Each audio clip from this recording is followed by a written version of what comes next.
Welcome back, everyone. Recently, I published a video called An Idiot Westerner's Guide to Hamas, inspired by two things.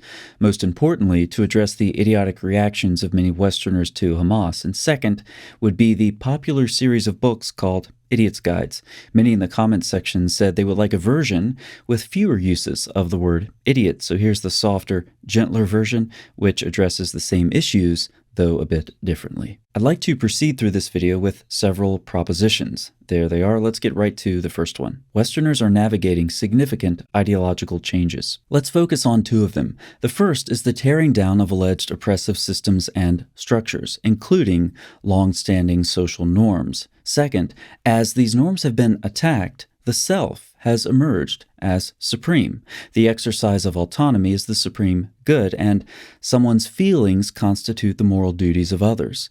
As social norms have broken down more and more in pursuit of singular self-expression, new norms have been established, but those need to be broken down too, to progress. So things get more extreme.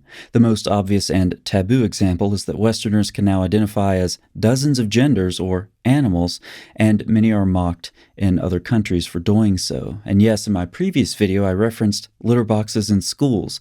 Many connected that, understandably, to a number of hoaxes a couple years ago. What I was referring to came more recently from teachers in my local school district. If they were being truthful, then hoaxes can become reality. Regardless, it's a mistake on my part to mention something that viewers can't independently verify. But in the West, it's increasingly difficult to distinguish reality from satire. We've seen parody become reality too many times. Even education isn't safe, so math and reading are criticized as part of the Western oppressive structure. Education itself is being filtered through a political lens. This is in no small part due to the influence of educational theorists like Paulo Freire, whose work is very widely cited in Western universities.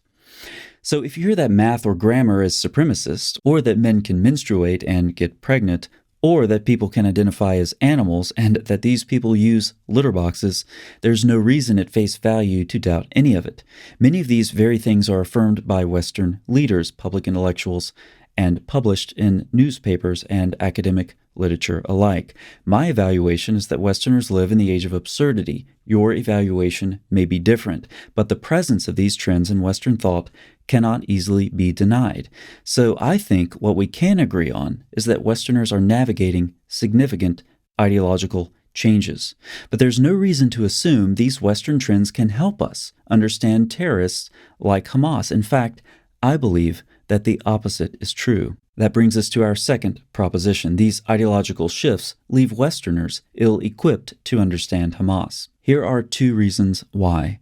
The first is the importance of the self, how I feel, how I identify, and so forth. Western society has become self-centered. The second is that the destruction of social norms is inspired by an ideology that puts everyone into any number of groups, such as LGBTQ, BIPOC, etc., but ultimately into oppressed or oppressors. First, the supremacy of the self. This leads Westerners to think that everyone else must think like them. We're self-centered, and that's well suited for a culture that believes the oppressive structures of society need to be demolished. But demolish social structures, and the self is all that remains. But Hamas is not individualistic. They aren't nationalistic. They want to create an Islamic state. Well, our next guest grew up on the West Bank, where his father was a founding member of Hamas. He was groomed to take a senior role before he turned on the terrorist group in prison. Spying for Israel now, converting to Christianity, and ultimately seeking asylum in the U.S. Musab Hassan returns to us now, as he came a few years ago. Hamas is not a national movement. Hamas is a religious movement with a goal to establish an Islamic state. They don't care for nationalism. Actually, they are against nationalism. Westerners need to check their self-centeredness. Not everyone thinks like them. You can't force the conclusions of current Western ideology onto everyone else and expect to get it right. Not everyone is trying to tear things down, and some are trying to build an empire or an Islamic state. The self is not supreme. But what about oppressors and oppressed? Western misunderstanding is demonstrated most shockingly among activists and students at elite universities protesting for Palestine. You can't champion LGBTQ rights along with just about any place in the Middle East except Israel, ironically, at the same time. Accordingly, Armin Navabi comments this lack of civil rights, and he's referring to those in the Middle East and Palestine specifically, has led hundreds of gay and bi Palestinians to flee to Israel to escape persecution. Then he cites one such example of Ahmad Abu Maria, who fled to Israel under asylum in 2022. He was kidnapped and beheaded in the West Bank. And like Hamas, his murderers uploaded footage of the killing to social media. He continues, many on the Western left, including the LGBT left, have become enamored with critical social justice, which provides a warped lens through which they perceive all of humanity as oppressors versus oppressed classes. Armed with a simplistic binary worldview, leftists gravitate toward perceived liberation movements for other so-called oppressed groups. This narrow prism, however, obscures the universalist ideology of Islamism espoused by groups like Hamas, which, under a facade of anti-imperialist rhetoric, harbors a brutal dogma that is antithetical to the liberties and rights championed by LGBT activists. So you can see how both the supremacy of the self and the oppressors and oppressed categories prominent in Western culture work together to obscure Western understanding of Hamas. Again, Westerners can't project their own worldview onto Hamas. Hamas terrorists do not think like Westerners, many of whom would be killed for their lifestyles in the Middle East. But this is lost on Westerners because Hamas has been grouped into the oppressed class, along with the Palestinians, against Israel, the oppressor. Thus, self-centered Westerners, tearing down their own culture, find themselves supporting Islamic authoritarian regimes. Proposition 3 is that Hamas exploits Proposition 2. They do this by appealing to Western thought to create a false impression of themselves. There are a number of different ways to see that this is the case, so I would encourage you to read the Hamas Covenant from 1988 and then the one from 2017. You'll notice that one reads like you would expect from an Islamic terrorist group, but the updated statement in 2017 has been greatly sanitized and customized for Western readers, all the key words and tricky phrases. Meanwhile, the actions of Hamas have gotten worse given the recent attack that killed at least 1,400 Israelis. Playing on the oppressor versus oppressed categories, Hamas uses the Palestinians to appeal to Western sentiments, but in reality, they don't care much about them at all. So as millions of dollars pour into Gaza, living conditions don't seem to improve. Money is spent on terrorism. As material supplies are sent into Gaza, the result is the same. It's plain to see.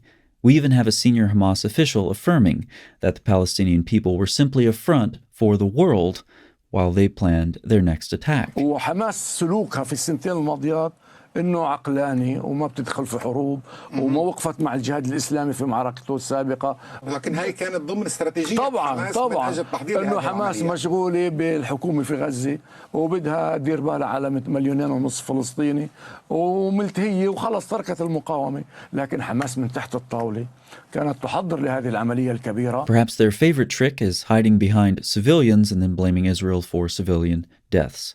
Western media personalities play along, broadcasting whatever Hamas sends them. And if Hamas says Israel blew up a hospital and killed 500 people, many in the West will immediately parrot that, even if it was yet another failed terrorist rocket, one of many recent misfires that never left Gaza, as this map shows. These terrorists kill many of their own people with their own rockets. Since Hamas is liberating the oppressed, allegedly, many Westerners are happy to parrot their narrative. Hamas knows this. Hamas exploits this. You also want to talk about this floating the narratives or the claims.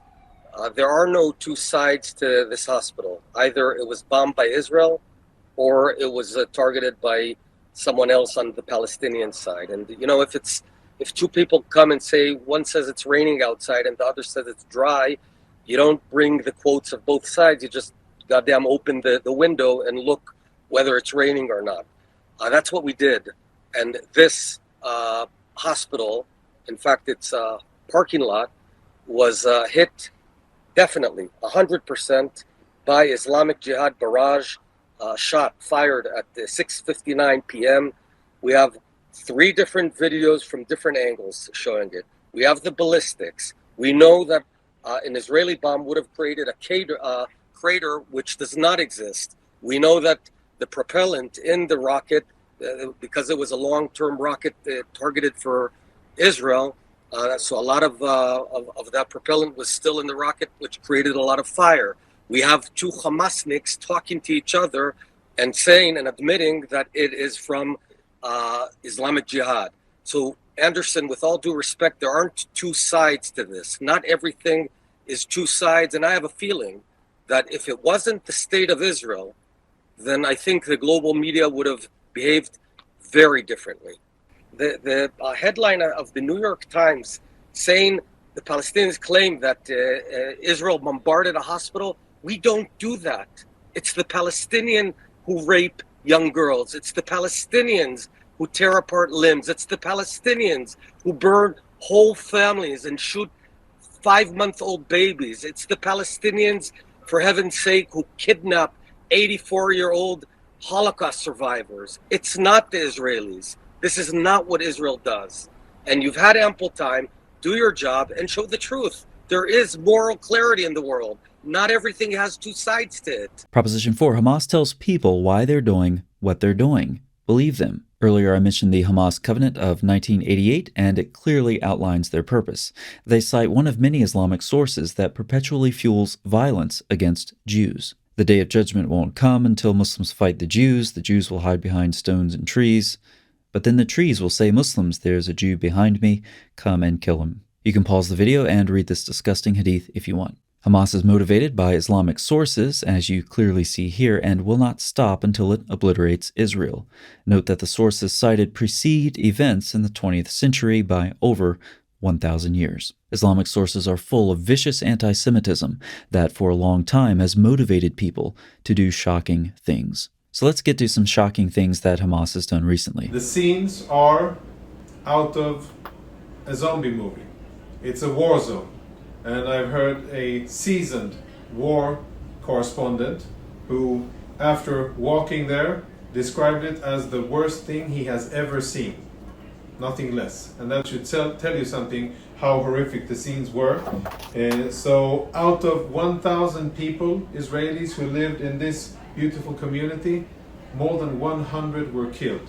And today many body bags were evacuated from that kibbutz, including those of children and including those of babies. And we got very, very disturbing reports of that came from the ground that there were babies that had been beheaded. And I admit it took us some time to really understand and to verify that report. And it was hard to believe that even Hamas could perform such a barbaric act. But after eyewitnesses came forward and after a senior official in the Israeli coronary service, Zaka, came forward on record on CBS News and said, yes, I saw the bodies of beheaded babies, I think we can now say with relative confidence that this is unfortunately what happened in Be'eri. This is what Hamas did to Israeli civilians. There was bodies scattered everywhere, mutilated, women and children that were handcuffed and shot, executed, houses torched and burned, and people who were either burned inside or suffocated, those that Hamas couldn't get in and force them out. Those were the scenes in Kibbutz Be'eri. Reuters reported other atrocities as well. Around 90% of the military dead have been identified, and teams are halfway through identifying civilians, said Rabbi Israel Weiss, former Army Chief Rabbi, one of the officials overseeing the identification of the dead. He said many bodies showed signs of torture as well as rape. We've seen dismembered bodies with their arms and feet chopped off, people that were beheaded, a child that was beheaded. A reserve warrant officer identified only by her first name of Abigail told reporters. President Biden said that he saw images of beheaded children. There's a link to that transcript in the description box. Also, NBC obtained documents from the bodies of terrorists that specifically ordered them to target children and kill as many people as possible. So Hamas says in their covenant of 1988 that they want to kill as many Jews as possible. Then they launch an attack where their stated goal is to kill as many Jews as possible. And there are numerous videos online of them celebrating as they're doing this. They raped, they mutilated bodies, they killed the old and the young, they targeted civilians, and they shouted, Allahu Akbar. That is Hamas. They tell you, fundamentally, why they are doing what they are doing. Listen to them. Proposition 5, Hamas should be condemned unequivocally. Western guilt trip mentality says that if you can criticize an oppressed group at all, you must first criticize, if not blame outright, the oppressor. Now, that's nonsense. Let me illustrate. In the U.S. recently, a Muslim boy was brutally stabbed to death, apparently for being a Muslim.